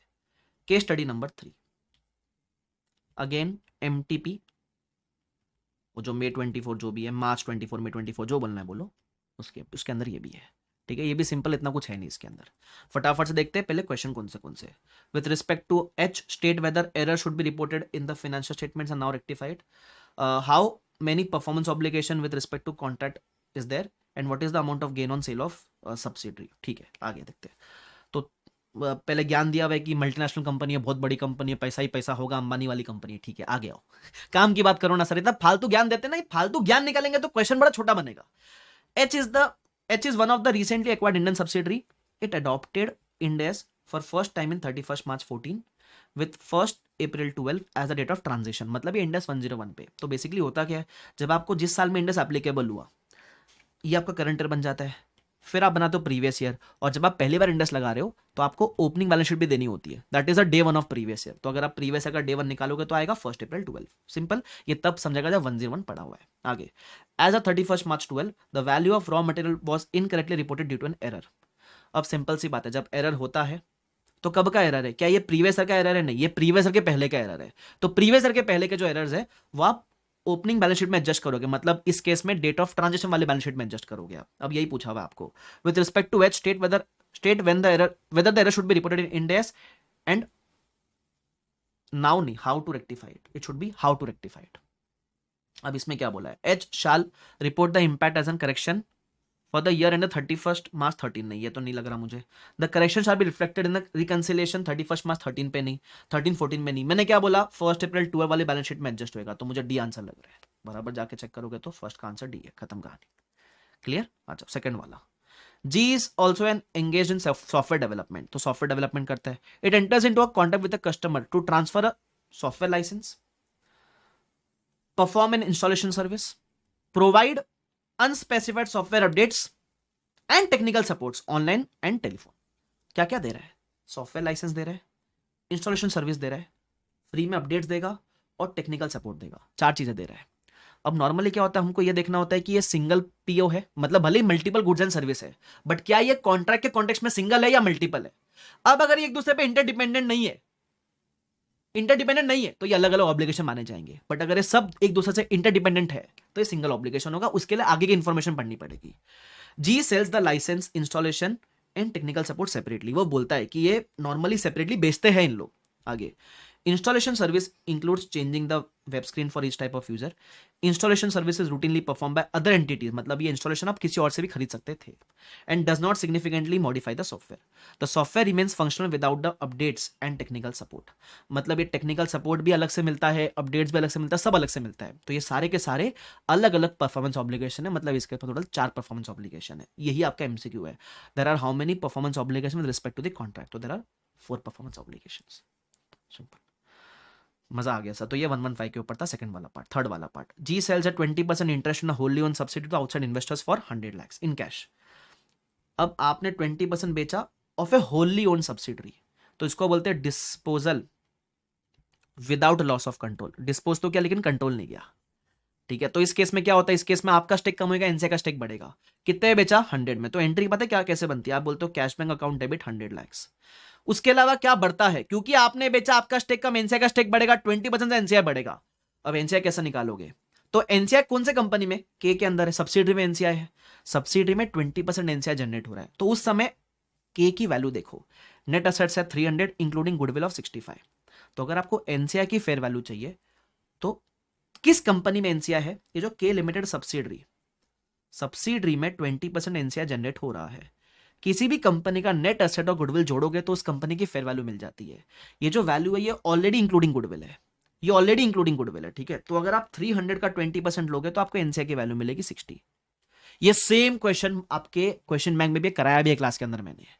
अब जब एनसीआई कम ज्यादा होता है तो डिफरेंस आपका जाएगा कंसो अदर इक्विटी में 40 lakhs। तो ये क्योंकि क्रेडिट साइड में तो गेन जैसा हो गया आपके लिए, बट गेन पीएनएल में नहीं, कंसो अदर इक्विटी बुक होना चाहिए। देखते क्या बोलता है, what is the amount of gain on cell. तो मेरे ख्याल से गेन का अमाउंट कितना है, 40 ना, 40। डी, 3 का डी आंसर है। यस, तो ये तीनों केस स्टडी जो मल्टीपल इंडेक्स इन्वॉल्व करती है, खत्म। उसके बाद आरटीपीज एमटीपीज की केस स्टडीज। मैंने क्या बताया, जो एमटीपी आपकी 24 की है वो तो तीनों केस स्टडी है, तीनों केस स्टडी ऊपर आपने कवर कर ली, वो खत्म हो गई। आरटीपी की जो केस स्टडी है उसका वीडियो ऑलरेडी यूट्यूब पे है। कहां मिलेगा, आरटीपी May 24 सर्च करो, इसमें 2 केस स्टडी है, मैंने दोनों डिस्कस किए उसके अंदर। ठीक है, तो आपको सर्च करोगे मिल जाएगा। ठीक है, 2 केस स्टडी आरटीपी के अंदर, तो वो दोनों मैंने डिस्कस किए, खत्म हो गया आपका ये। तो टोटल अगेन कितनी की स्टडीज थी बताई थी मैंने, 10 आईसीआई की थी वो कर ली, 2 आरटीपी की थी वो करा चुका, 3 एमटीपी की थी वो ऑलरेडी 10 में कवर हो गई। ठीक है, अब सर आपने एक बात बोली थी हमको, वो आप हमको सोर्स बताने वाले थे, कहां से पूछ रहे हैं। आपको पता है जैसे आपके अभी आईबीएस है, वैसे पहले इलेक्टिव्स होते थे, आपको चूज करने बोलते थे, काफी लोगों ने गेस भी कर लिया होगा। आपको है ना एक पेपर था जीएफआरएस, है ना, तो उसमें उसमें उन लोग मतलब तभी जीएफआरएस मतलब जो भी आपके आईएफआरएस है उसके ऊपर एक, अगर आपको चूज करना तो चूज कर सकते हो वो वाला इलेक्टिव पेपर। पहले ऑप्शन थे ना इलेक्टिव चूज करने के, अभी नहीं है, तो पहले ऑप्शन थे। तो अगर आप वो वाला इलेक्टिव चूज करते थे ना, उसमें बेसिकली आपके Ind AS, IFRS, US gap, उसका ज्ञान, उसका नॉलेज आपको होना चाहिए था। मोस्टली इंडेक्स के ऊपर ही पूछते थे। तो उसमें इन्होंने ना केस स्टडी डाइजेस्ट निकाली थी, उसमें बड़ी बड़ी केस स्टडी थी, 400 पेज की वो डाइजेस्ट है, 400 450 पेज की, आईसीआई की वेबसाइट पे आज भी अवेलेबल है वो शायद, है ना, मिल जाएगी। उसमें से उठा उठा के पूछ रहे हैं, उसमें से उठा उठा के केस स्टडी बना रहे हैं मोस्टली, मतलब समझ लो 50 60 70% केस स्टडी से वहां से बन रही है। तो सर जाके वो करे क्या, मैं वापस से बोलूंगा, आपको ये देखना समय है कि आपके पास, जहां तक मुझे लगता है समय के कंस्ट्रेंट पे आप चल रहे हो, तो जितने आपके फिलहाल एफआर के सिलेबस में डाली है वो कर लो। मैं ये नहीं बोला जितना अपन नहीं कि उसमें से आएगा, मैं बोल रहा हूं इन लोगों ने इसमें से उठा के तीसरी केस स्टडी भी पूछ ली, कुछ भी पूछ लिया, आप अगर कंसेप्चुअली क्लियर हो तो आप सॉल्व कर लोगे ना यार। It is not about number of question which you are covering, it is about quality of conceptual knowledge you have. Quality है तो आपको आ जाएगी, तुम समझ रहे हो क्या, तो ध्यान रखना। तो बाय चांस किसी का अटेम्प्ट बहुत लेट है, पहले देख रहा है, कभी करना है तो उठा के कर सकते हो। अच्छा मुझे मत परेशान करना प्लीज, हाँ, कि ये भी आप ही करवा दो, पेपर भी मैं दे दूं क्या, वाह सर दे दो, मजा आ जाएगा सर। ठीक है, but I just wanted you to know the source of it. ठीक है, तो वो के जीएफआरएस में भी एमटीपीज निकलती थी, पास पेपर्स होते थे, वहां से उठा उठा के बनाते रहेंगे। मुझे लगता है अगले 2-3 साल का उनका पास डेटा है जो उन लोग बना के पूछने वाले केस स्टडीज। ठीक है, तो ध्यान रखना, टाइम है तो कर लेना वो, बट ठीक है, तुम जानते हो टाइम तो नहीं है ना सर। ठीक है, तो जितना एटलीस्ट इतना क्या उतना कर लेना अपना। आपको देखो, आप अगर देखोगे ना केस स्टडी कैसे पूछ रहे, आप देखोगे तो क्वेश्चन कहां से उठा रहे, जो ऑलरेडी क्वेश्चन बैंक में वहां से उठा उठा के बना बना के पूछ रहे। ठीक है, तो टेंशन लेने की जरूरत नहीं, आपसे हो जाएगा। ठीक है, तो आई hope this video was helpful. Mostly मैंने केस सिनेरियो बेस्ड पे वर्क किया है। अगर आपके कुछ क्वेरीज वगैरह है इंडिविजुअल एमसीक्यूज को लेकर, तो है ना, कुछ कुछ इंडिविजुअल एमसीक्यूज में आईसीआई के आंसर गलत है, कुछ कुछ में। ठीक है, तो मैं कोशिश करूंगा मैं उसकी एक सेपरेट वीडियो बना दूं, नहीं भी बनाऊं तो आप कंसेप्चुअली क्लियर हो, आपको समझ जाएगा। ठीक है, तो मैंने कोशिश किया कि एटलीस्ट मैं केस सिनेरियो वाले यहाँ इस वीडियो में कवर कर लूं। इंडिविजुअल का मैं कोशिश करूंगा, समय मिला तो उसका भी डिस्कशन ले आऊंगा, समय मिला तो। ठीक है, बट वो आप कर लोगे तो भी ठीक है, अगर आपके पास टाइम का कंस्ट्रेंट है तो एटलीस्ट केस सिनेरियो वाले कर लेना। ठीक है, चलो, सो आप this, I hope this video was helpful. अगर यहां तक देखने के बाद आपको हेल्पफुल लगा, एक सब्सक्राइब बटन जरूर दबाना, है ना, उससे मेरे को मोटिवेशन मिलता है। जितने ज़्यादा बच्चे मैं केटर करूंगा उतना मुझे अच्छा लगेगा, है ना, उतना मुझे और आपके लिए डालने का मन करेगा। ठीक है, और उसके अलावा ये एमसीक्यू बुकलेट टेलीग्राम चैनल पे वहां जाकर डाउनलोड कर सकते हो। ठीक है, तो इसी बात पे सेशन करते रैप अप। शुक्रिया everyone, thank you so much, bye bye everyone, take care, see you all.